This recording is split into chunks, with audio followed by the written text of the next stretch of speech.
Let's make some noise. Come on.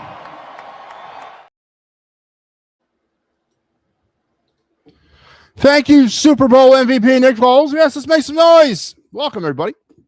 Welcome to the weekly finale of our Final Word with MattyB here on the It's a Wrap Sports Network on our Thursday night edition. We're going to send you into the weekend right here tonight on the program because, hallelujah,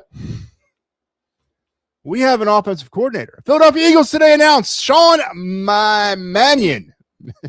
Mannion, formerly the quarterback coach of the Green Bay Packers, will become the new OC.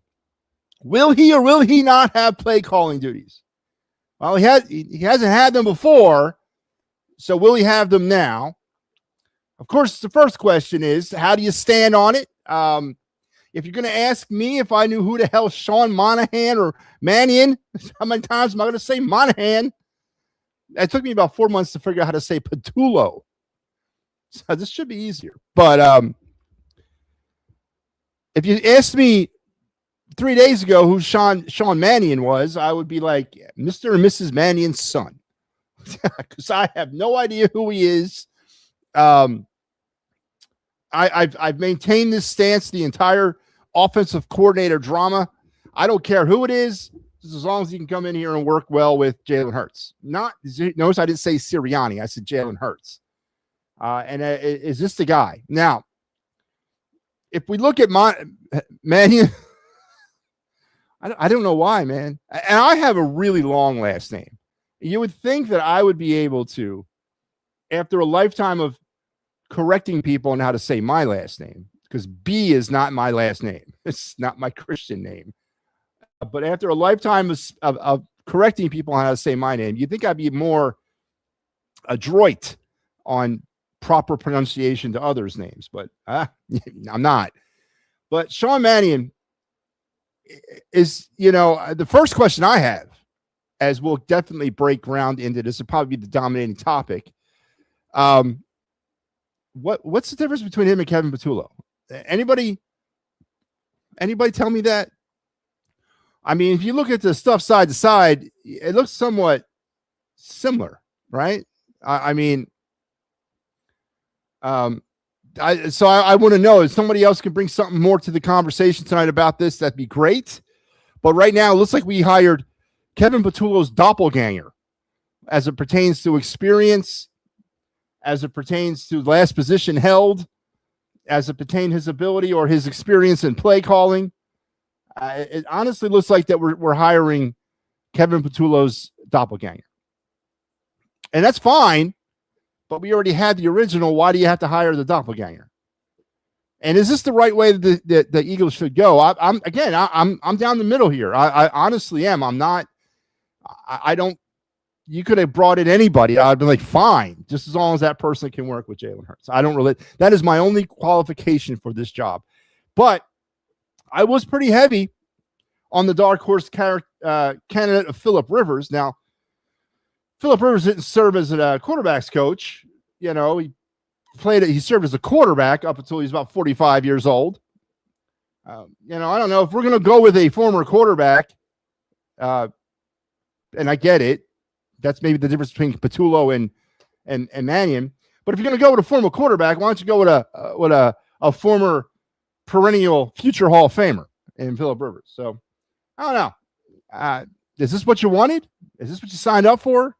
Is this a move for 2026 or beyond? That's an interesting point here too. Is Sean Mannion, who is, I guess, considered in a lot of NFL circles the hottest thing arising, is he more for possibly 2027 as a head coach? Are the Eagles positioning themselves to break free of Nick Sirianni in 2027?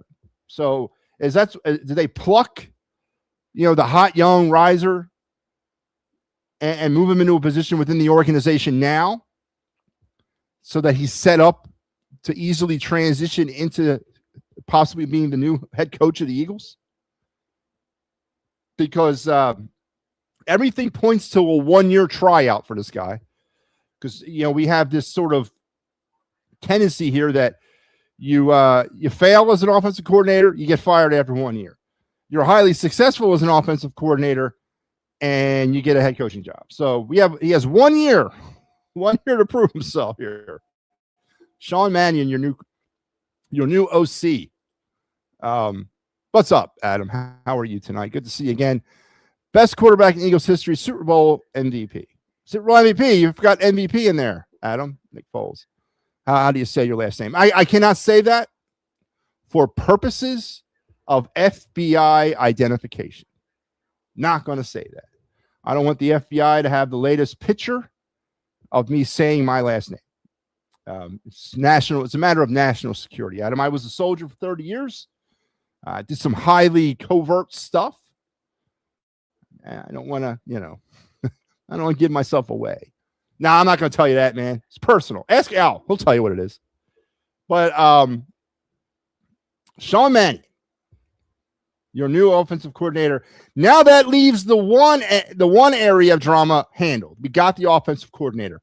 What's the other one, right? What's the big Schefter thing about the bombshell? That's the next thing on the plate. Do we have to wait till next week, or can that happen tomorrow too? Is this going to be now a snowball effect for the Eagles? Was this the big one? Get that out the way, and now let's move on to that other earth-shattering, unrelated to the offensive coordinator. Is it Vic Fangio's retirement? Is it God forbid, God help me, God please, Nick Sirianni getting a last-minute heave-ho out the door? Is it a trade, which I don't think they can really even leak a trade at this point? The season's not over yet. What is the other bombshell piece of news? That's now what I want to know. I kind of already moved to that last night anyway. Kind of was over the whole offensive coordinator thing and moving on to that next piece of information. But now I want to know what that the next one is. So Sean Mannion, your new offensive coordinator. And yes, that'll be the dominating topic, but not the only topic, as we'll get into some baseball tonight too. We're going to do another hot stove report. We've got a few more names on the old hot stove tracker that need to be talked about. We'll get into some of them. Your Philadelphia Flyers are in action as we speak, and it is the same old right now. 5-2 now, Flyers trail. Just underway in the third period. Sam Ersson got the start, gave up 5 goals through 2 periods, and now Dan Vladar has moved in to replace him heading into the third period. Travis Konecny with a goal tonight. Another one, as he's on fire right now. But the Flyers struggling again. And once again, I know we have offensive problems and we have defensive problems. But if you can't get the most basic position under control, and that is between the pipes, what do they say in football? You build from the trenches out, right? Well, in hockey, you build from the net out. And that's how you build a Stanley Cup contender. You build from the net out. And right now, we don't have anything in the net. But yet we're left to endure Sam Ersson every other day, every 3 days, every 3 games. Sam Ersson. Flyers will be wrapping up their pre-Olympic festivities next week. You got a game on Saturday against the Kings, and then 2 next week, and then they're off for about 3 weeks. Does Danny B do something in those 3 weeks to address that position? Or do we have to wait to the trade deadline? Or if he does he do anything? And I understand what the Flyers' plan is. It's internal. They're trying to develop Carson Bjornsson. I don't know if Kovaslav is even in that developmental picture anymore, but Bjornsson is, and so is Igor Zarajin, the kid out in Russia. He's definitely in the development window, and that's, and honestly, in theory, it's fine if that's what they want to do. But until they address that position and they find the goddamn goalie, I think we got a backup. Dan Vladar, he's a damn good backup. But until we find that starting goalie, that guy that we can lean on for 65 games a season, we're not going anywhere. And if chip to the playoffs this year would be great, and that, I think it's well needed. You don't want to go 6 years without a playoff appearance because no other team in Flyers history has done that. They've never not made the playoffs for 6 years. 5 has been the most. So I definitely think a trip to the playoffs is needed, but we're not doing anything until we figure out the goalie position, and that's just a stark reality. Not to mention the center and the defense as well. But You got to start with the goddamn goalie. And right now, the Flyers, but we're subjected to watching Sam Ersson play, which I really don't understand why.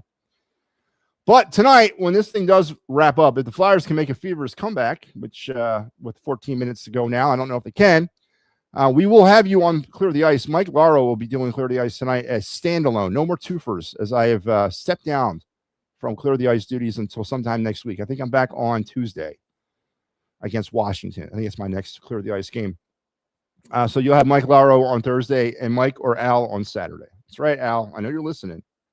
I know you're shucking and jiving me on this. If Mike can't do it because of the snow, you're doing it. End of story. The word of God. But make sure you're checking this out. Check out the Clear the Ice program. It's jolly good entertainment. Oh, man, oh, man, oh, man. Who is Sean Mannion? I mean, the search landed some guy who never, ever called a play in the NFL. Yeah, Kaepernick it did. And not to mention that he replaced the guy that never, ever had called a play in the NFL, right? And he replaced the guy that was the quarterback's coach, right? Again, why did you replace Kevin Patullo again? Because you hired his doppelganger. You hired his exact opposite number. And we are in the same spot as we are. But yes, yet, and I haven't really gauged the room yet. I haven't looked around into the Homer River yet. I don't know what they're saying. I know they're going to talk themselves into this being a great hire because these homers are going to say they've done their research on Sean Mannion and they know what they're talking about. When they don't, nobody knows who this guy is unless you or a Green Bay Packer fan, a Minnesota Viking fan, a St. Louis Rams fan, or a Seattle Seahawk fan. That's the only fan bases that know who Sean Mannion is. And the other teams being the teams he played for in a very uninspiring, 6, 7, 8 year career in the NFL as a backup quarterback. But they're going to try to tell you that this is exactly what the Eagles need, a fresh approach to this problem from the outside. And maybe they're right. I don't know. But honestly, again, I'm down the middle here. I'm not taking really a hard stance against anything. I am going into this as clueless as everybody else is. Is he going to call plays? Because Nick Sirianni, I mean, they hired a newbie, right? And Kaepernick, you were big time on this. They hired a guy, first time. Is he now going to be the latest Nick Sirianni puppet? Is Nick Sirianni still going to have his fingerprints all over this offense? And if that's the case, then why did you fire Kevin Patullo? Because he was already here. So if there's a consideration or a concern here, it's that we didn't get any better. We might not have gotten worse, but we didn't get any better. And that's obviously a problem. And how much respect is Jalen Hurts going to have for a quarterback, or a former quarterback who bounced around from team to team to team, didn't have a good NFL career, and now he's going to come in here and try to tell Jalen Hurts what to do? I don't understand the hire from those aspects. But again, I'm not in the room. I didn't listen to the interview or whatever. Again, I'm more interested to know what the other bombshell is. What's the big bombshell? Let's get to that.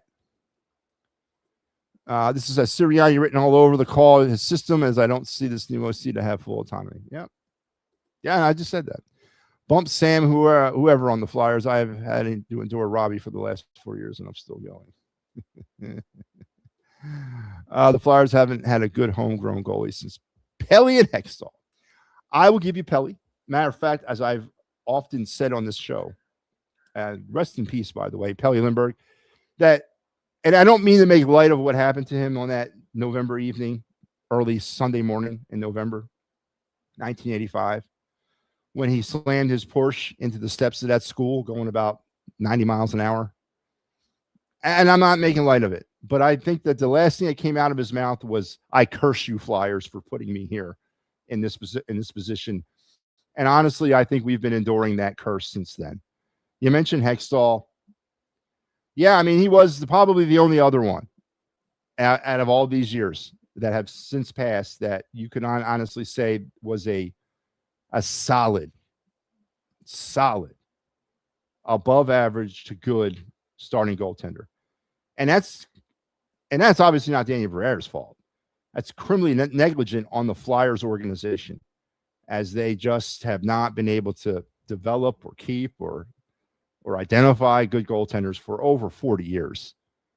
And I don't have a reason for it. I can understand a regime not being able to do it, a GM, a coach. But we've had about 9, 10 GMs in that time span, probably 15 coaches, and no one's figured it out. So it's got to be the curse of Pelle Lindbergh, if you're asking me, honestly. The only thing I can think of hiring Mannion because you worked with Jordan Love. And that's, maybe that is it. Maybe that's it. A young athletic quarterback that's sort of not your traditional pocket passing type of quarterback, but I immediately went back to the Packers too. I immediately thought back to the Packers, and honestly, to me, they're the most overhyped team in the NFL. I honestly don't see it. I don't see Matt LaFleur as a good coach. I don't respect Jordan Love as a player. I think they're extremely overhyped. But I guess that's the reason, right? And I know I don't want Matt Nagy, I don't want Brian Daboll, I don't want McDaniels. I mean, all those people that are saying that because they don't want the retreads. Well, okay, I get that, but you went completely to the other end of the spectrum, and you got to get another newbie. And as Mike Kaepernick said, the complete autonomy position here concerns me because I definitely wanted a Vic Fangio type of offensive coordinator, a guy to come in here and say, hey, you stand here in the middle of the field, all right? Right here in the middle of the sideline is where you don't go any further than here, all right? I won't cross this line. You don't cross this line. I'll nod to you at the beginning of the game. I'll nod to you at halftime, and then we'll shake hands at the end of the game. That's the kind of offensive coordinator I wanted to come in here. That's in a perfect world. That's who I wanted. But now you're potentially in a spot here where you got another guy that's going to get pushed around by a buffoon and a moron, and that doesn't. Again, we had that last year. His name was Kevin Patullo. So by that aspect, I don't really understand it either. But is this move more for 2027? And what I mean by that, of course, is when Sirianni, 5 or 6 fingers this thing to death next year, and it's the same old thing, and they end up getting away from Sirianni. Was this move to bring in Monahan and move by the Eagles to identify the landscape of the NFL, see the fact that his star was on the rise anyway, and if they didn't come in and get him in 2025, somebody else probably would have came in and got him in 26, potentially, or as a coordinator or a head coach candidate. Are the Eagles positioning themselves for 2027 with this kid?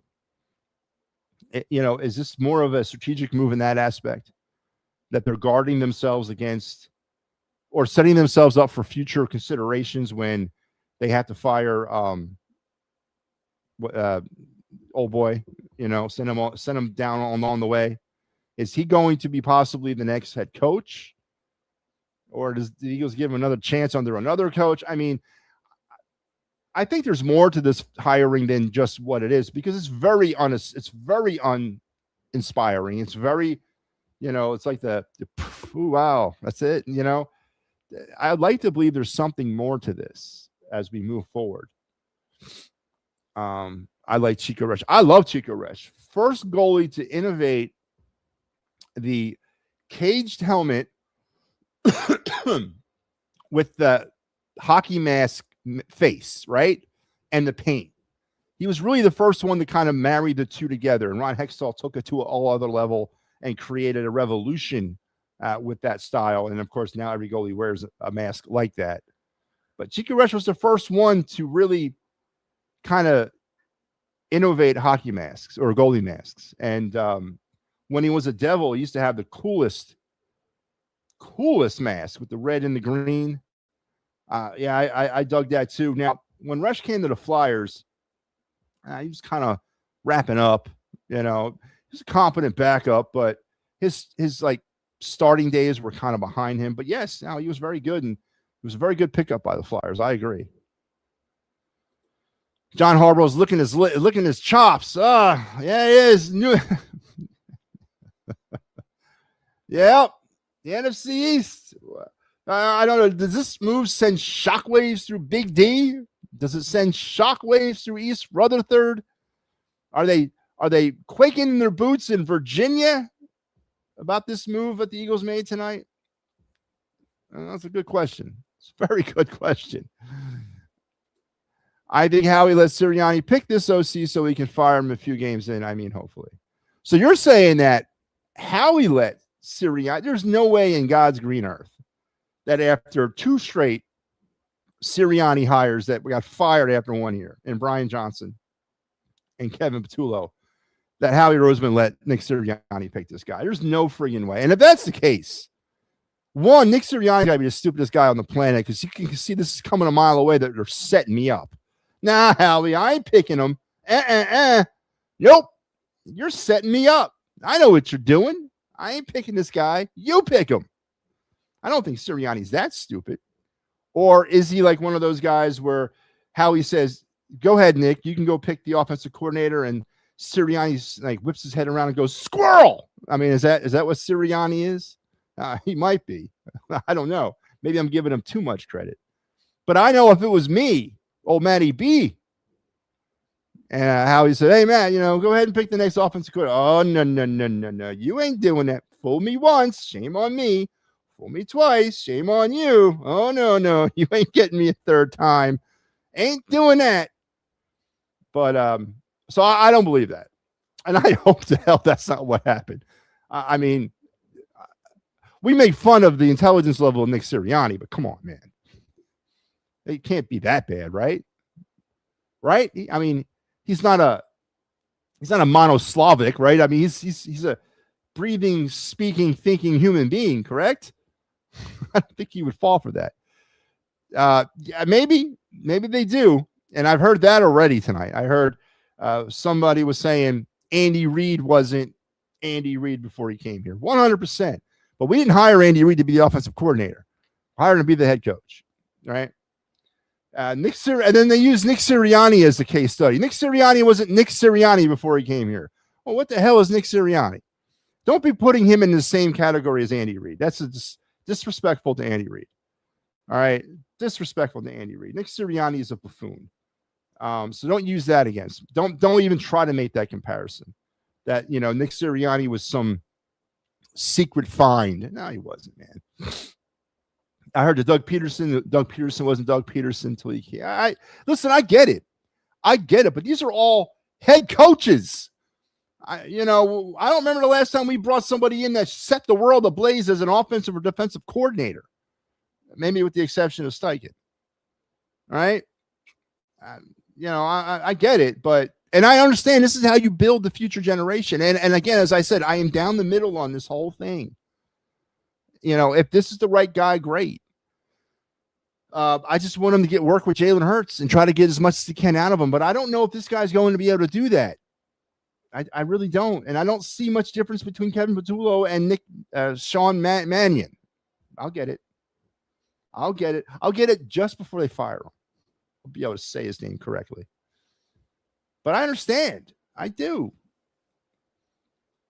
How you doing, man? Going to bed already? You just got here. They're going to open up here in a few minutes. I got to give some. I did not do the day in Philadelphia sports history last night. I got to do that again. I can't miss that. I've never missed that. I don't know how I got off topic on that, but I will open the phone lines. What's going on, Joe Hale? Hopefully out of the hospital. My day was good, brother. How about you? How are you doing, Joe Hale? Yes. Joe, are you out of the hospital? Are you home? Update with me. I had a heart attack. Jesus Christ. Oh, Joe. Listen, Joe, it's okay. You don't have to tune in, man. You can convalesce. I appreciate it. Joe, I want you to get better, man. You don't have to tune into this show if you had a heart attack. Last night, for those of you that don't know, Joe Hale, while laying in a hospital bed, called into the show. He won the 2026 It's a Wrap Sports #1 contributor award already, and we have not even gotten out of the month of January. When we get t-shirts made, which we are doing, as I said, I got to talk to the money people some more. We're going to get a tester group of about 10 or 15 t-shirts done in black with the It's a Wrap Sports logo on the chest, and then all of our show logos on the back. We're going to get that done, hopefully for production and distribution by the summer. But Joe Hale will be the first shirt issued out because of his undying devotion to the program and the network. I'll never forget that. I'll be here, brother. Awesome. Respect to Joe Hale. Absolutely, man. He is a soldier. Yep. And I'll never forget this as long as I live. And Joe, when we make it big, we make it, this becomes a 24-hour, 7-day operation with, shows all day long. And I moved to the Tasty Cake Studios in 13th and Market Street in Center City, Philadelphia. We will name our main studio the Joe Hale Studio, and in homage to you, our #1 contributor. So, no, Joe, I hope you're doing okay. And yeah, I will open the phone lines here in a minute. But let's get to the day in Philadelphia sports history, because again, I missed it last night, and I don't like missing that. It's part of what we do here. It's part of what makes this show oh so unique. But before I do that, let me remind everybody that here on the network, we still have plenty to talk about this week. Tonight, following the Flyer game, which is winding down right now, Flyers still trail 5-2. You'll have some Clear the Ice with Mike Laro. Tomorrow, Al Zafiri joins you with the Philly Friday Frenzy. On Saturday, it's the best of the week of It's a Wrap Sports. Starting at 8 a.m. and running until complete, you'll see all the shows that you might have missed replayed in their entirety on our network on Saturday.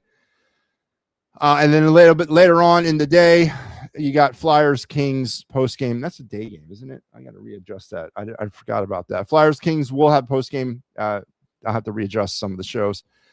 And on Sunday, the Philly AM Sports and the Final Word with me as well. So there you have the rest of the week here on the It's a Wrap Sports Network, and we cannot wait, as I said, take you out of the week and pop you right into that weekend. So let's get into our day in Philadelphia sports history. Let's strap in, strap on, strap up. Keep your head, hands, and feet inside the car at all times. And here we go. On this day in 1993, 6:10 a.m., later to be known as 94.1 FM, WIP's first ever, what do you think today was, 93? When I mentioned WIP, first ever in 1993, on this day, what do you think I'm talking about? That's right, Wing Bowl. Today in 1993 was the very first ever Wing Bowl event held by WIP down there at the Wyndham Franklin Plaza in downtown Philly. It started amidst a downtrodden, and so basically it was done to make fun of the playoff drought, the god-awful football. Again, some of you younger fans don't remember this. Some of you younger fans don't even acknowledge this could even happen. But there was a time in this city where football was not as good as it is today, and the playoffs were not a given thing. And 94 WIP, Al Morgani, Angelo Cataldi, they started this as sort of a defiant FU to the Philadelphia Eagles, because if you can't have playoff football, well, then we're going to do something else for the Eagles fans. And that's how the idea of Wing Bowl was born. They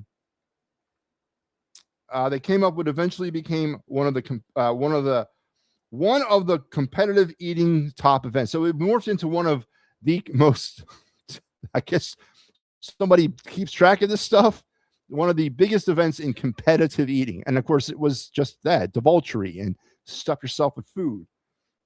The first Wing Bowl took place in a hotel lobby. Think about what Wing Bowl became, and also think back to the fact that the first one was in a hotel lobby. It's absolutely amazing. Two contestants vying for the title of Philly's top glutton, and just 150 people watched. Carmen Cordero won the title, eating 100 wings, taking home a hibachi grill for his prize. The event was canceled after 2018. but not due to disinterest. Over 20,000 fans packed the Wells Fargo Center in Philadelphia each year on the eve of the Super Bowl weekend to witness 20-plus eaters pig out for the top prize, which usually included a new set of wheels and thousands of dollars in cash. And, of course, it de-evolved into this debauchery. It really got raunchy as hell. But, listen, we understood why it was created. And in its heyday, it was really cool. It really was. El Wingador, of course, some of the names in the Wing Bowl Hall of Fame. But and they would have it early in the morning, like during the morning show time slot, 6 to 10 a.m. That's when they would put this event on. So you were getting trashed at like 10 a.m. because there was a heavy drinking going on down there and all this. It was a huge party. And again, it went from a venue of 150 people watching it in a hotel lobby to 20,000 people at the Wells Fargo Center in 2018 on its last year that they did it. So happy Wing Bowl anniversary, everybody. I've never participated. I never went down and watched one. I always meant to, but I never got around to doing it. Partly because it's too goddamn early in the morning. But I know a lot of people made that their yearly pilgrimage to go check that thing out. But happy Wing Bowl. Oh, man. So much go information. Well, thank you. Thank you. It's happy and entertaining, brother. Yeah. Yeah, I'm happy. I am just busting at the seams with happiness. All right, so the phone lines there are now open. I'm going to open them up. If you guys want to jump in on the Kevin Patullo conversation, you can. If you want to talk about Flyers, Phillies, Sixers, whatever you want else, you can as well. You also want to bring up the other part, the part that I'm waiting for, the Schefter bombshell. That's the real thing that I'm waiting to hear, and that is is what's happening with that. Unfortunately, Facebook, we're not broadcasting off of tonight. That's my own fault. That won't happen again, I promise you. And Twitter or X, if you're watching us from X, it's not able to load on X either. So basically, you can only log in if you're watching here on YouTube, but that's fine. Just jump on board. We'll have some fun with it. But yeah, we're going to get into some more baseball. We got on our Of the Night segment tonight, we're just going to talk Philly Spotlight player. We're not going to get into an NHL draft target tonight. We're just going to talk about a Philly Spotlight player, and then we'll do the card of the night as well. We'll wrap up the weekend style. I'm going to send this thing off in style. And, of course, remember, a little scheduling note. Next week is it. My last week here at base camp. I will then be moving on out to I'm going on the road until about middle of April. So we will be broadcasting from the road. But just so that you know, this will be my final week at base camp until around mid-April. So heavy hearts here at the old MattyB house, honestly. Do I like wrestling? I do not. I never got into wrestling. It was never my thing. I never got into comic books, never got into video games, never got into any of that stuff. I was too interested in girls at a very early age, too early of an age, honestly, and they really screwed up my life. Stay away from the women, goddammit. It wasn't worth it. Maybe I should have paid attention more to wrestling and comics and movies and all that, and instead of chasing skirt. I don't know, man. I don't know. But anyway, phone lines are open. Please hop on if you want to enjoy a conversation directly with me. You don't have to have a camera on, just your microphone. It is now 6-2, by the way, as the Flyers are not going to pull this thing out, as it's now 6-2 with about 3 minutes to go. It looks like the Flyers are going to drop another one in this very dreadful month of January. Dan Vladar came in for Sam Emerson for the third period, did pretty well, but gave up the goal there as Flyers offense is anemic yet again. Sean Mannion is your new offensive coordinator. Is he what you're looking for? And I asked you if he is, tell me the difference between him and Kevin Patullo. I'd like to know. As I said earlier, I have not really had the opportunity to get into deep what the homers are talking about yet. I just haven't had that chance yet. I will throughout the night and into the morning. And I'm sure I'm going to hear all kinds of crazy stuff that they're going to tell you that, oh, yeah. Oh, we've been tracking this guy for years. It's going to be lies. But I have not really digested what they're saying about him. But I would imagine what they're saying. And again, I'm not putting words in their mouths, but I'm imagining what they're saying is similar to what they said about Kevin Patullo about a year ago.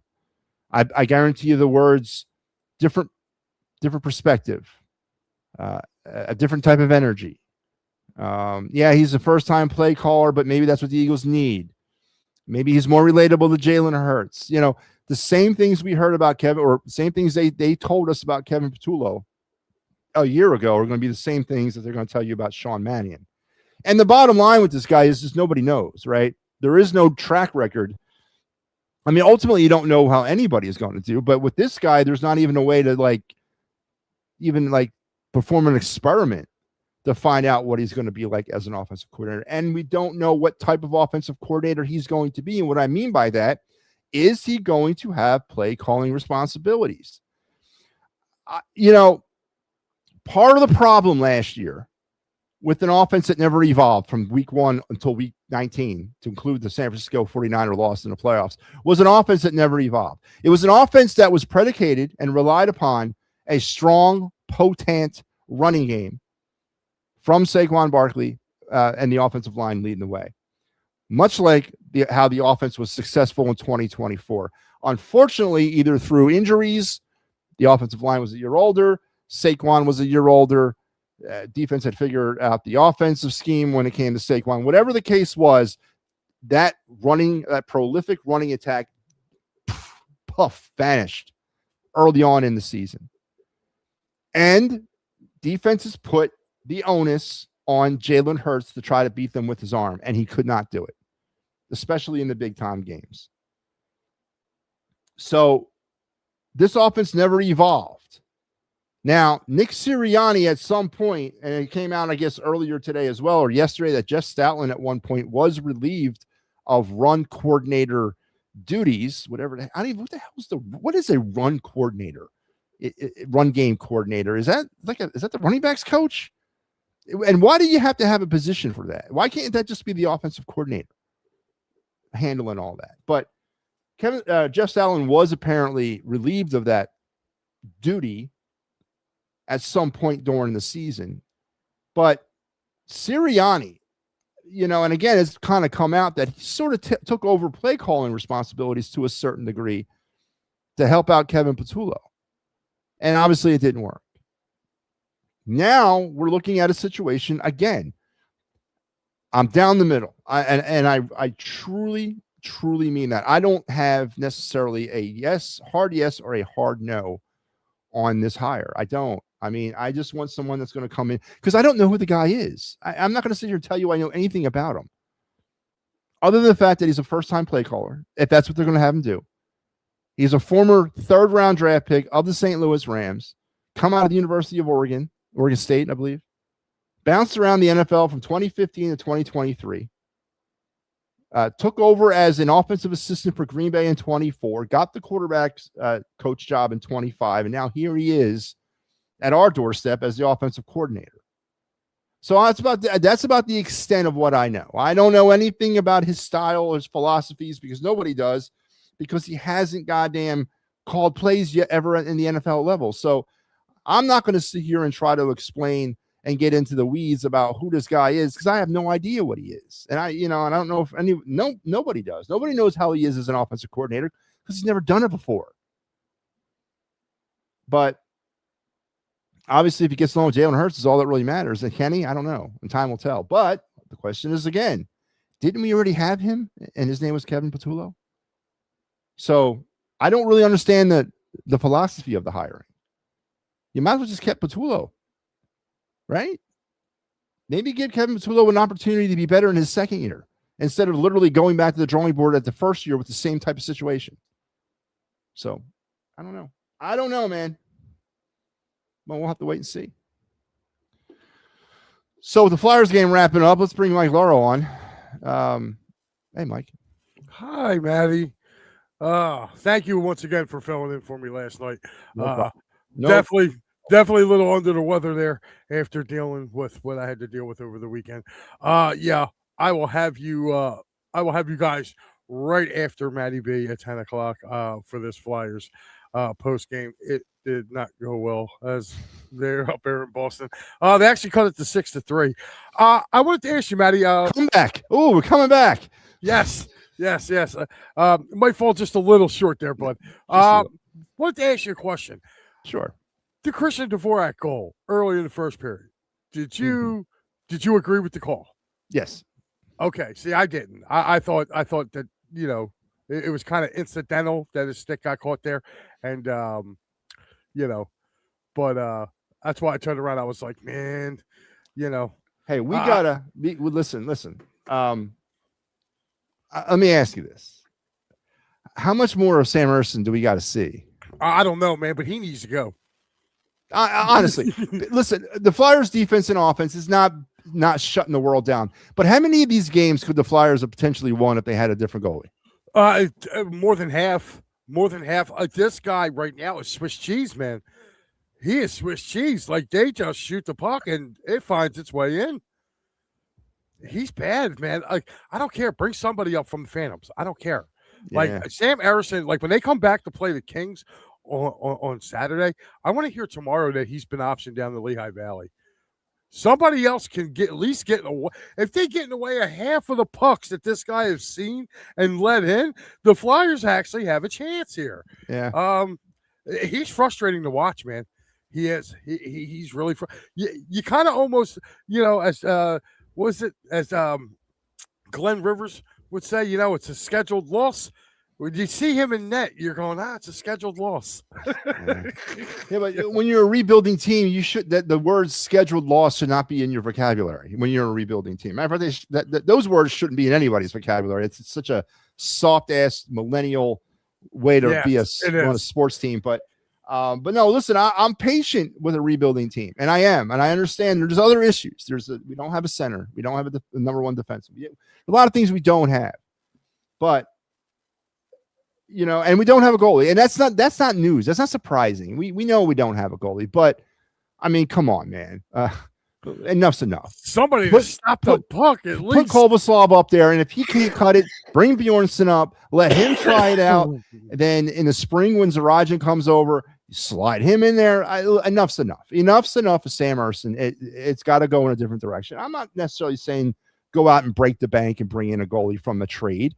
But you could go after an Alex Lyons or an Anthony Stolarz type of guy that's out there. Buffalo's got 5 goalies. I think Alex Lyons could be brought for a 3rd-round draft pick. I would do it, Bring him back. I'm pretty sure he wouldn't mind coming back here, No, I definitely will. And I get it. As I said, but when I look at these games, and especially the Ersson games, I mean, how many of these games? Because the Flyers usually score 3 or 4 goals in these games, and they give up 7. But you know what? They score some goals. But how many games that Ersson has cost us?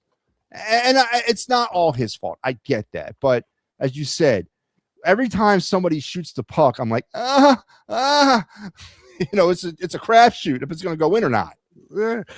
You kind of like when you see the opposing team taking a shot, you just kind of grin and bear. You go, okay. Shut one eye, kind of wink a little bit, look at the screen. Yes, I mean, you kind of turn and look and go, okay.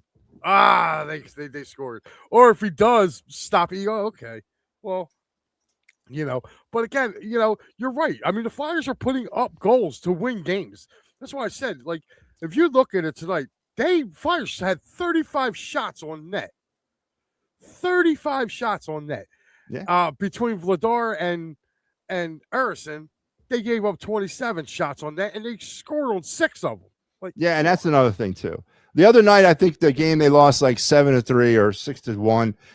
They had allowed 17 shots, and Ersson gave up 6 goals. That's like junior. That's like youth level hockey stuff, man. Come on. That's like me playing that. I would do. You would do better than that. Just the sure odds you'd do better than that, man. But no, and here's the thing too. Like, it's starting to get this time of year, and they're starting to fade back instead of kind of keeping pace. So I mean, I felt like that game against the Islanders the other night. They had to come out and make a statement, and they were just flat. Mm-hmm. They were so flat, man. I felt bad for you. I'm like, Jesus God. I said, how's Matty going to go and talk about a 4-0 loss? Especially after what they did in Colorado, with might have been their best game of the year. Yes. And it's really funny. My assistant county manager is a huge Flyers fan, and we were talking about that game, and he goes, I could see the Flyers winning this game tonight. You're talking about the game, Friday night. I was like, really? I was like, Colorado? In Colorado? He's like, dude, think about it. He's like, nobody's going to expect them to win this game. He goes, everybody, Colorado's the best team in hockey. He goes, Flyers are going to go in there. He's like, I'm telling you. He's like, I got a feeling. He goes, I think they're going to win. He goes, I think they're going to whip them. When I had to go back in for the Storm, I looked at him. I said, man, you called that one. Yeah. I said, because I didn't have no faith they were going to go in there and win. Had a great third period. All right, Mike, listen, I'll Mike Laro on the Clear the Ice, and we'll wrap this up, and you guys will head over there. Mike, just start the show when you can, and everybody will grab a toss over there. So you thanks got for it, jumping Matty. in, Mike. We'll talk to you later. Oh, sorry, Mike. Go ahead. I like the hire of the OC. A lot of good reports coming out of where he's been as a quarterbacks coach. I don't know about him as an offensive coordinator. Right? Okay. No. I'm just saying there's a lot of people that said he's a person on the rise, and this is Sirianni's last kind of neck out. I think he's gone. So, what do you think the big surprise is, too? I've been hearing about this special announcement that's coming. Two things. I think it's two things. I think they're either going to fire Sirianni or the more realistic one is Vic Fangio announces the retirement. If he does, you go out and get Sean McDermott. Yeah. Now, I've heard people say, it's about a stadium. First of all, I heard people say it's about a stadium in the Franklin Mills Mall property in Northeast Philly. Are you insane about putting a stadium up there? Traffic will not be able to move through those neighborhoods. There is no direct on and off ramp from 95 to the Franklin Mills Mall. That's a terrible spot to put a stadium if that's where they're looking to put one. I used to hang around that area all the time, man. I know it well. Yeah, I know, but you can build ramps, dude. You can build ramps. It's so stupid. Why would you put it in Northeast Philly, man? Keep it in South Philly or in that area. Don't bring it up to the Northeast. That makes no sense. They're running out of room. They're running out of room down there. I thought they were building up the stadium complex. I thought they were building that whole area up. Why are they thinking about moving the team? I don't get that. Because they want to put the new Sixers Flyers arenas going down there. They just, from what I got told, Jetro got bought out right next. Yeah, so I heard that. Yeah. So I mean, like, really, the only place you can really kind of put a new football stadium is going to be opposite of where the Sixers and Flyers are going to be playing. So if the Flyers and Sixers move at the Jetro part of it, that means you're going to have to move over to, you're going to have to start building it probably where the old vet was, and taking parking right next to Citizens Bank Park to open up the rest of that. So, yeah, I don't know, man. Like, and I don't think, to be honest with you, that would be really kind of far if you really kind of look at it. Just think about it's off the beaten path. Yeah, it's Northeast Philly. It's way out there. It doesn't make any strategic location. You all right, you got to fly into the airport and take a half-hour drive up 95 North to get to that area. You know what I mean? It just doesn't make any sense logistically. Exactly. And even with practice, they're literally right down the street from their stadium right now. The NovaCare complex is right down the street. Why would they put the NovaCare complex there and then have to ride a half hour up? You're right. Yeah. But anyway, I just wanted to give my opinion on it. I think I want to give this guy a chance and see what he can do.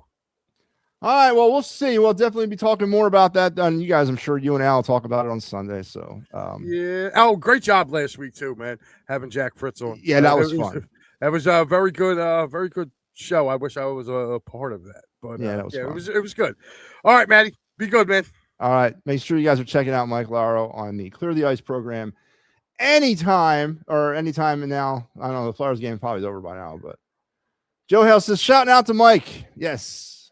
Mike is a great guy. He is. Oh, look, big answer. You heard it here first, Matty. I am patient. I'm very patient when it comes to something that I can see a clear path to. I am not patient when I don't see a clear path. I don't see a clear path with the Eagles, and I don't see a clear path with the Sixers. I see a clear path for the Flyers and Phillies. I do. It ain't necessarily the most, expedient path, and it might not be the shortest path, but I do see a path. And they're on it, and they're doing what they have to do. But it is frustrating because you got to play these games. And honestly, how many of these Sam Ersson games the Flyers have lost that they might have won if a competent backup was playing? You know what I mean? If Ladar was playing as the backup and you had a competent starter, or whatever you want to look at like that. I take right now it is hard to watch, man. Sixers won on my birthday. Well, happy birthday, Star Wars. Yes, Sixers just beat Sacramento 113-111. And Sean the OC. Is that what we're going to call him? Sean the OC? Sean Mannion? Again, how many times am I going to call him Manahan? It took me 5 months to say the word to be able to pronounce Patullo correctly. And I'll probably call him Manahan about 1 million times. But Sean Mannion is the new offensive coordinator of the Philadelphia Eagles. And here to talk about it some more, my main man, Mike Papernick. Mike, what's up?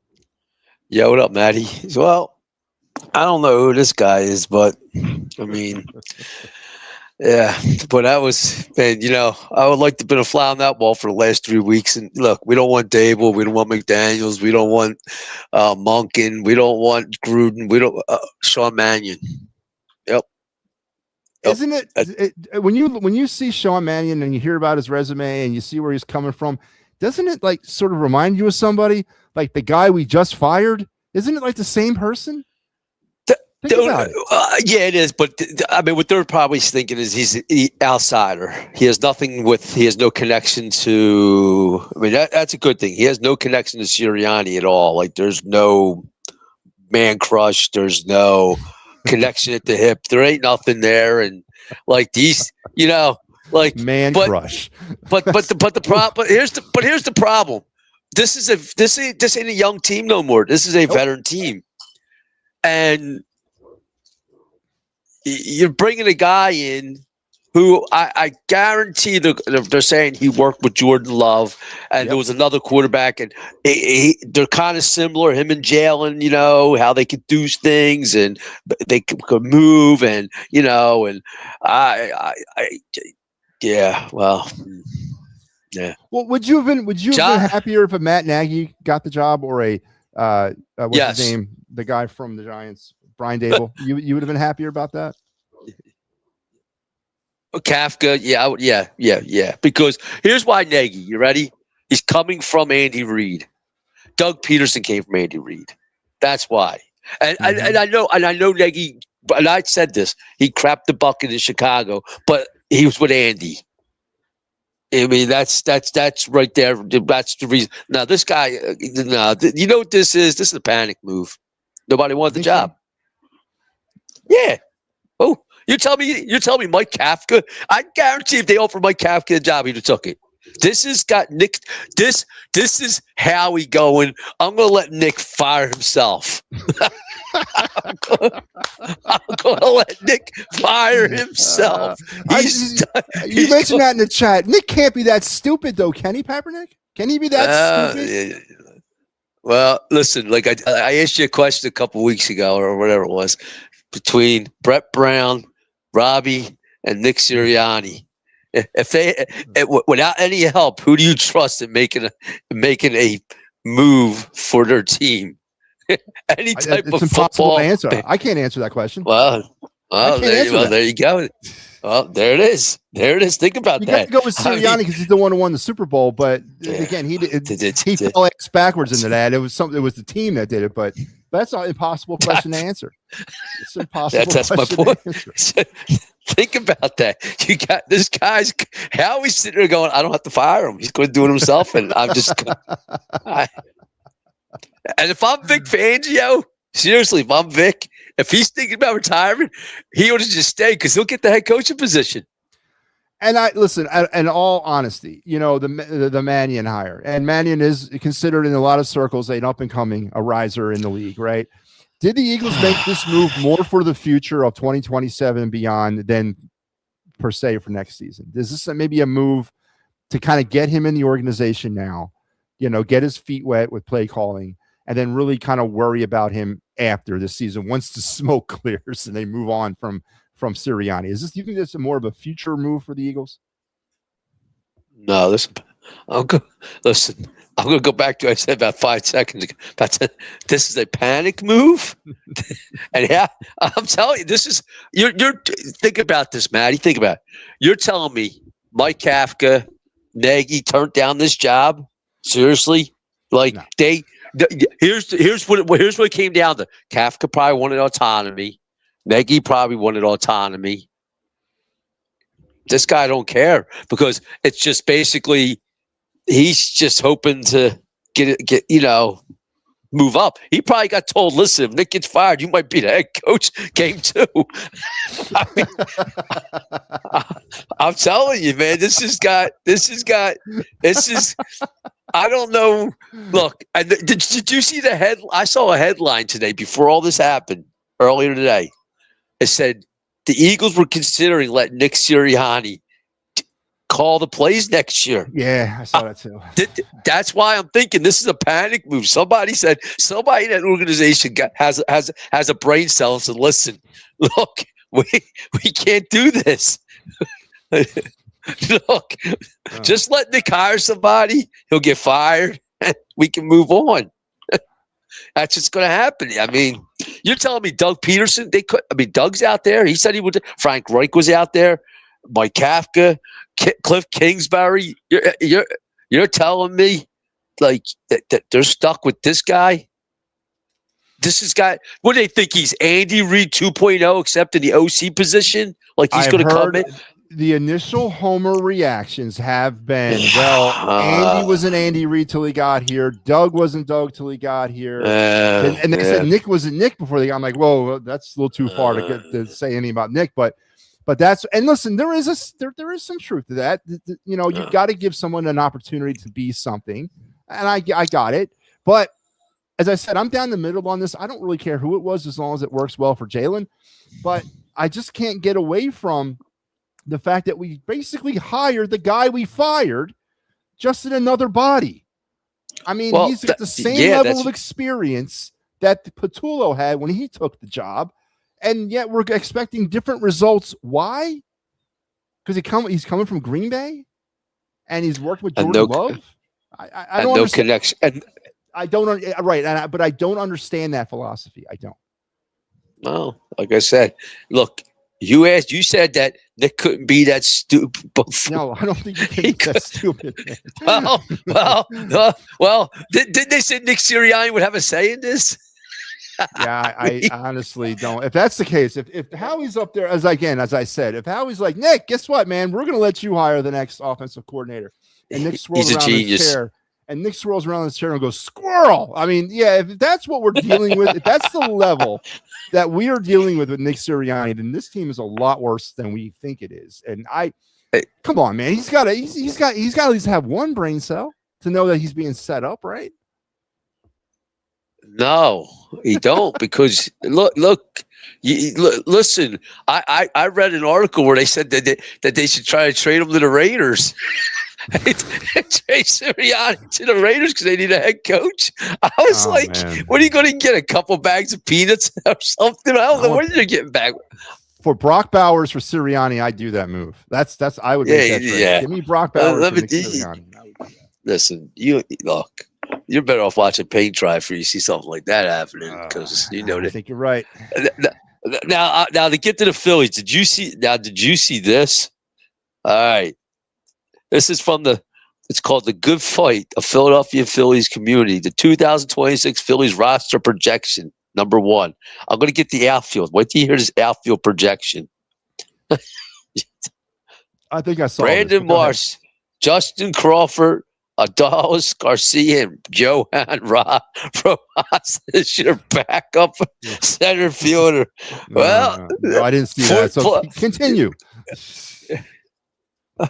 Well, continue. I want to hear the rest was Schwarber. He's the only DH they got. Harper, Stott. This is for the infield. Turner, Baum, Sosa, Kemp. That ain't too bad. I mean, that's common sense. You're going to get that. The catchers are Remulto, Marchand. And what you got in relief? I mean, that's all the relievers they got. They have and the relief is Duran, Alvarado, Keller, Banks, Kirkering. I don't know who this guy is. Zach McCambley, Seth Johnson, him up as a Rule 5. Jonathan he was a Bull. Rule 5 draft pick this year. They picked him up from somewhere. Seth Johnson's one of our farm hands. Yeah. Yeah, I know who he is. Yeah, and he's the guy that got from Baltimore in the Soto trade. Yep. And then how we knew the pitching staff: Sanchez, Jesus, Lazar. I was just shocked. Rojas, really? Like, where's Rojas, man? Get the hell out of here. Well, no way. So that's telling me there's only 2 guys coming up for this year. If the way this is, that means Rincones ain't going to be up. No, there's no way that Rojas is making this team out of spring training. There's absolutely no way. And Kemp is probably going to be that 4th outfielder. He's going to be that platoon guy. I would imagine that Otto Kemp would be that guy, not Rojas. Honestly, they're going to use Kemp as all over the place along with Sosa. They're gonna platoon the hell out of both of them. I don't see Rojas making this team, or they add that additional bat. Eugenio Suarez is the name that keeps flying around again. Everyone's talking about him. Luis Ariz is still out there, that second baseman from San Diego. I mean, it's not over yet, but if Rojas is that 4th outfielder, Mike, then that's bad. That's real bad. There's a kid. I just saw the article. He's 17 years old, and he's a shortstop. He's 6'4". They're comparing him to Ellie De La Cruz. His name is there. It is. His name is he's number 11 in the number 11 prospect. Romelli Espinoza. He's a 17-year-old shortstop. He's 6'4" already. He's like lank, tall, and they think he could be like Ellie De La Cruz. Really, I've never heard of him before. He's a prospect coming in. He's not been drafted yet, correct? No, he's been drafted. It says right here. It says, but when you hit the mystery name at number 11, Romelli Espinoza, 17-year-old shortstop who played for the Phil squad, the Dominican Summer League in 2025, the kid's first year of pro ball. So he hasn't been over here yet. He's over an there. International signing player. Yeah, okay. Yeah, but he's 6'4". They're saying he's 6'4" shortstop. Yeah. Well, they're compared to Ellie De La Cruz. Yeah. Well, yeah. Well, listen. Yeah. How big was how tall wasn't Alex Rodriguez? He was about 6'3", 6'4". Nah, Alex Rodriguez 6'1", 6'2". Was he? I swear he was taller than that. A-Rod was not short, but he wasn't. I don't think A-Rod was more than 6'2". Before the steroids, I don't know what he was after, but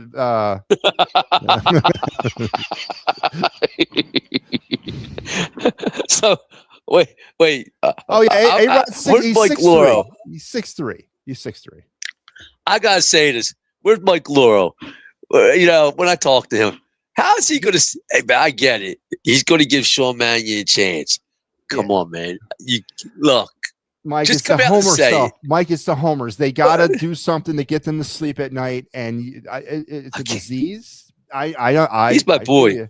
He is. He's my boy, I've too. known him I've known him for 30 years. Pop over Clear the Ice right now and bag on him because he's doing the Clear the Ice show right now. But listen, I'm about to jump in it with a homer right now. Al's been chiming in here, so I'm about to put him to school. But that's what homers are going to do. Homers are going to say things to make this seem better than it really is, and yet none of us know what this is. Nobody does. Optically to me, it looks like Kevin Patullo and his doppelganger. That's what it looks like to me. That we have the same guy we just fired or we just demoted. That's what it looks like to me until further notice. Yeah, no, you're right. Before I get off, I want to ask you one question. If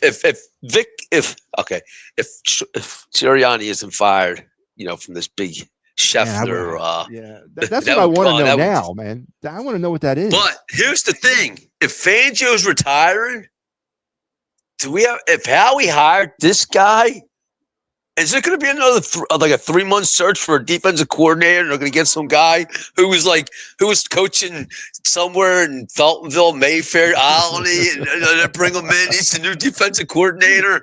I mean, this is what it seems like it's come down to. I think it's McDermott. I think McDermott gets the job if they fire. If Fangio retires, it's got to be Sean McDermott. They got no other choice. They got to bring somebody in that can easily transition quickly.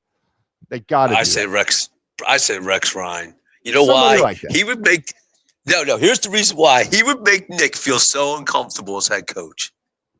He would. Yes, he would. His press conferences would be unbelievable.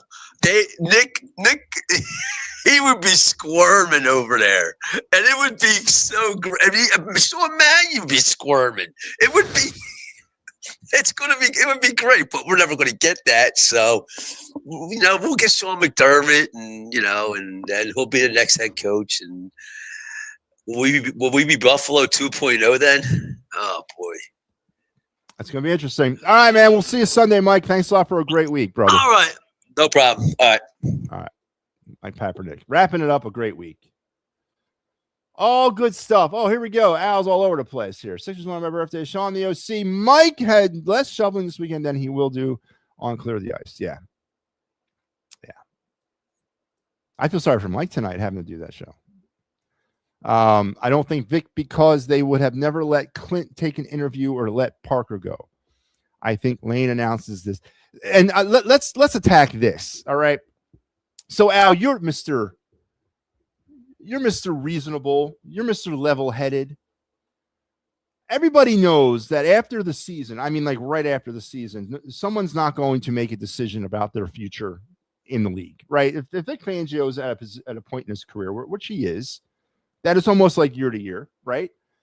He's not going to make a decision as soon as the season ends. No, he's going to step back and think about it and not tell anybody his thoughts, right? He's not going to go to Howie and be like, hey, man, hold on to the defensive staff because I haven't decided whether or not I'm going to come back or not. No, he's just going to go off in his own little world, and he's going to contemplate his future. So letting Christian Parker go and Clinton Hurdle and all those guys go, it's got nothing to do with whether or not Vic Fangio has made his announcement or his intentions known to Howie Roseman. Nothing. Because Vic Fangio is not going to say that right off. He's going to go and take some time to think about it. It's a huge decision. And you're not going to make that decision with the raw emotion of the season just ended. So I disagree with that philosophy 100%. And honestly, I don't think the Eagles really had much of a say in whether or not these players or these coaches could go somewhere. I don't know how that works. But to me, it just, again, this is Homerism. Homer's trying to justify why the sky is blue, right? Or why the duck-billed platypus lives. That's what they're doing. The Eagles don't take the sexy pick. It seems to work. And I can't deny that. It has. Up to this point. I love Mikey Pat. Man crush. I wish to get some. Yeah. And that's, what? With the hiring of Sean Mannion, dies the Cooter references when it comes to the Philadelphia Eagles. And yes, I know there's a certain element among us who was really looking forward to enjoying that for at least 2026. Thank God that didn't happen just based on that. Because we would take it to a whole other level here in this town, screaming it out game day, chance of Cooter raining down from the rafters at the link. All right. Who knows what they'd be throwing onto the field and all that kind of stuff. So thank God we dodged that bullet. I didn't want Dable. Why, Al? Why not? Al and Mike, great shows. Love the shows. What do you mean, Al and Mike? Mike hasn't been on a show in over a week. What about me? I've been pulling down I've been keeping the store open, man. Come on, Joe. Man, I named you the number one contributor in 2026, man, but come on. NFL sources indicate the Philadelphia Eagles defensive coordinator Vic Fangio may soon announce his retirement. Well, that seems to be the prevailing winds there, Star Wars. And if that is the case, and we just went through this 3.5-week search for an offensive coordinator, can we endure another 3.5-week search for a defensive coordinator? Are the Eagles going to not have a defensive coordinator by the time the Phillies start the regular season? And I think, honestly, if he does announce his retirement, and I know that that's going to create a panic around Homerville, man, they're going to flip out.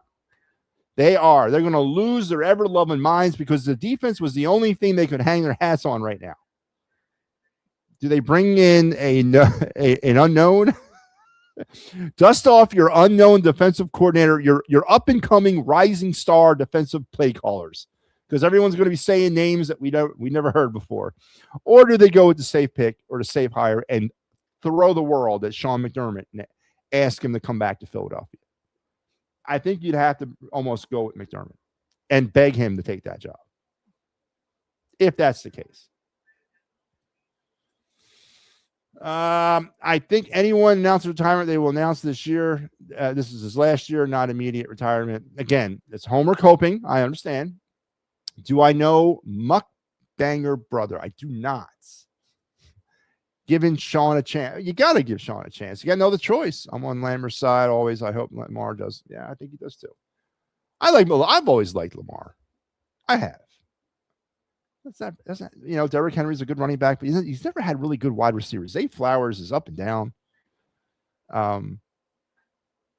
Would I have drafted Lamar Jackson? No. Not in that draft class. 2018. Man, that was a hell of a class, huh? And Sam Darnold being the first of them to get to the Super Bowl. That's awesome. Pennsylvania weather report for next week: cold, frigid, and freezing. Yeah. He's an international signing. Yes, he's one of the international guys. Did another message get? No, I didn't see anything get deleted. And another, no, I did not see any of your messages get deleted, my man. Exactly. No one knows. So why hate or Homer? Let stiffed out. Why hate or Homer? Because I'm not talking about Homer or hate. See, it's a difference. The opposite of Homer is not hate. You know that, right? That's not what this is. Homers go over the top trying to make stuff out of nothing. Just trying to justify something in the most obscure ways sometimes. You're looking at it realistically, it's like, okay, Sean Manahan is basically Kevin Patullo until proven otherwise. End of story. End. That's it. No need to continue on with this conversation until he proves otherwise.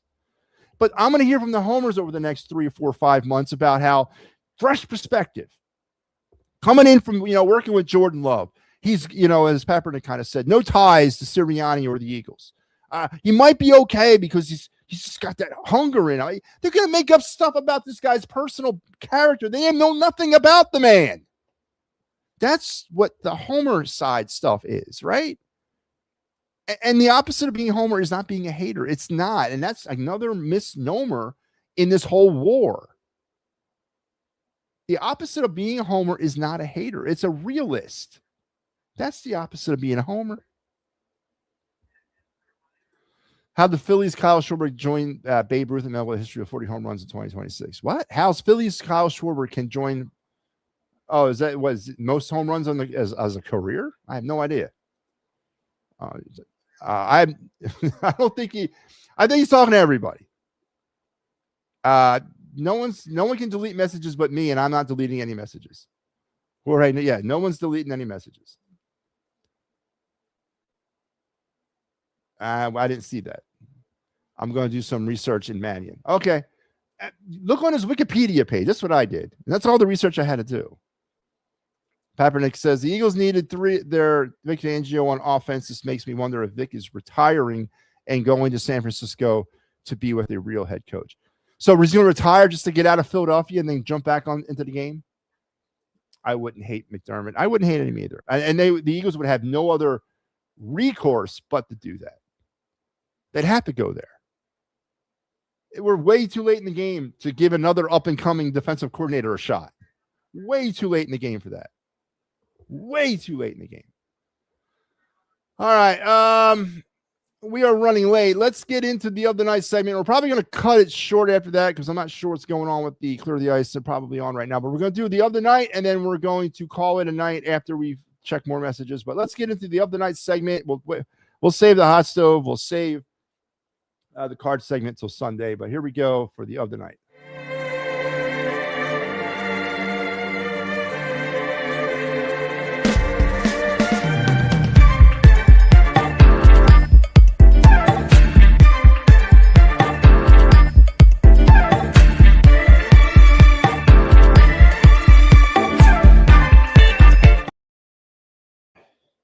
All right, there we go. It is the of the night segment here on the It's a Wrap Sports Network. On the final word, No two for tonight. We're not doing NHL and a Philly spotlight. We're just doing a Philly spotlight, and I'm spotlighting the man, the myth, the legend. But before I spotlight it, and Papernick was reading what the Good Fight said about the Phillies' projected roster. I'll one up you, Papernick. I don't know where I saw this on Twitter. Some Nimrod came out with a projected Phillies lineup.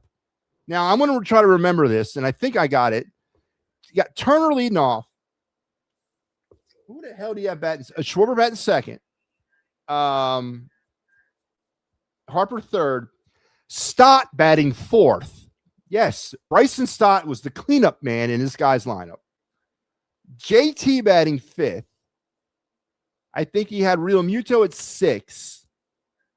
No, JT batting fifth, Bohm batting sixth, Garcia seven.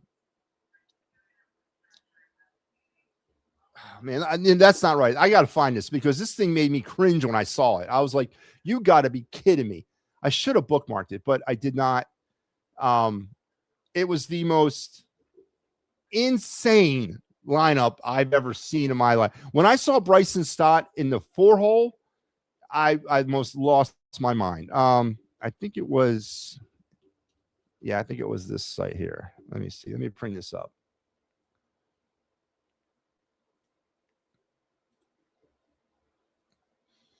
I think this was it. Oh, man, I hope I can find it. I should have saved it because I knew I was going to make fun of it.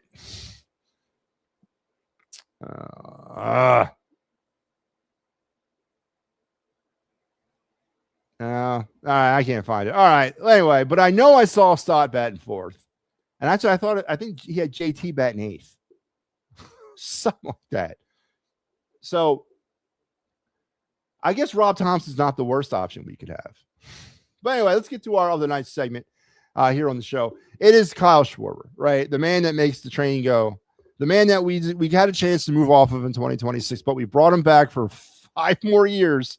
And you know what? To Kyle's credit, and before we get into that, but to Kyle's credit, you know, we have sort of turned the corner, and he has on the 198, 199 batting average seasons. Remember those a few years back where he was batting around 199?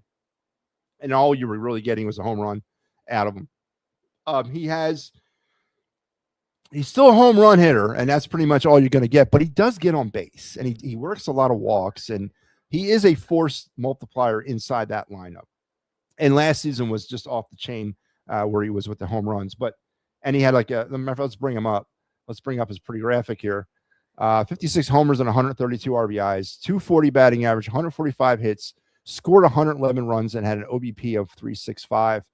Of course, some of his highlights were the 4 home run game on August 20th. He won the NL All-Star Game MVP with his work in the swing off at the end of that game. And obviously bringing Schwarber back, though not my number one pick to do. I honestly thought they should have went another way with that. Pete Alonso was the way I thought they should have went, but they didn't. They brought him back, you know, and obviously that was the big slam dunk move of the offseason. It's looking like it, but you know, on any other MLB team, Kyle Schwarber will be welcomed with open arms. With here, he's welcomed with like a kind of a, you know, shrug of the shoulders, right? And it's not because we're spoiled.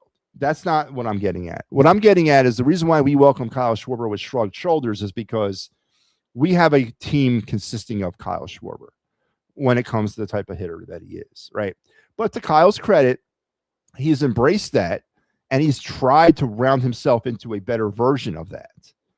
And it, for the most part, judging by what he did in 25 and what he did in 24, has worked out. So he will be a focal point in this lineup yet again. And God help me if he's not batting fourth. God help me, please bat him fourth. But 5 more years at least of Kyle Schwarber, and it could be worse. It could be, but it could be better. And there's your Philly Spotlight player of the night here on the show, Kyle the Bomb Schwarber. Lamar is overrated. Yeah, I am an equal opportunity smack talker to call out the new OC. Jim Schwartz is what Mike Laro says. Yeah, we're just going to let's just bring the old band. Let's bring them all back together. Joe Hale's great show. Everyone, pain meds are kicking in as they give me morphine. Joe Hale, listen to me, brother. If you're still tuned in, please rest easy. Thank you for all your support. Get well soon. You know, I hate to hear that you had a heart attack, but rest easy, brother. All right. I think Howie is licking his chops to watch Sirianni fire himself. We talked about this earlier in the night. Thank you. Thank you, Jorge. You're the man. Have a good night. All right. Listen, we will not do the card of the night. We will do that next week on Sunday. And we'll also get back into doing a twofer on the of the night segment. So we're going to wrap it up here tonight. We're going to end the week. Our final Sunday right now, or this week. Sorry about that. What's going on there? There it is. All right, here we go. So I don't know. I would imagine. I think is it still happening? Clear the ice. Yeah, it was happening, or it happened. Clear the ice was tonight. Tomorrow, Big Al will be back with the Philly Friday Frenzy. The best of the It's a Wrap Sports on Saturday, along with the Flyers Kings Clear the Ice. And then the Philly AM Sports Show and the final word on Sunday. So there is your weekend at a glance here on the network. And please make sure you're checking us out. Stay warm again this weekend as there's weather moving in again, and it's cold temperatures moving back in. So stay in front of your computer, stay in front of your TV, and keep us with you. We'll be just like we did last weekend. We'll be along for the ride as well. You guys have a great night. Have a great rest of your work week and an outstanding weekend. I will catch you on the backside of your weekend, Sunday night at 9 p.m. Until then, guys, take care. See ya.